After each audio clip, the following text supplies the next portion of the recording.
Now, in a typically developing child, or I'm sure you've already heard this lecture, the nonverbal channels actually develop before the language channels. Now, what happens though is language processing begins towards the end of the first year, and then they both start to develop in a parallel way.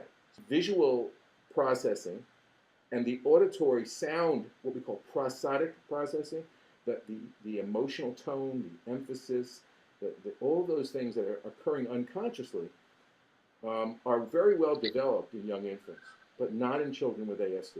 And they get integrated. In other words, all those different channels of communication start developing, the brain sets up a communication pathway and keeps adding more channels to it, if you think about it that way. Right? So there's a visual channel, a tactile channel, an auditory, non-language emphasis, what we call prosody channel.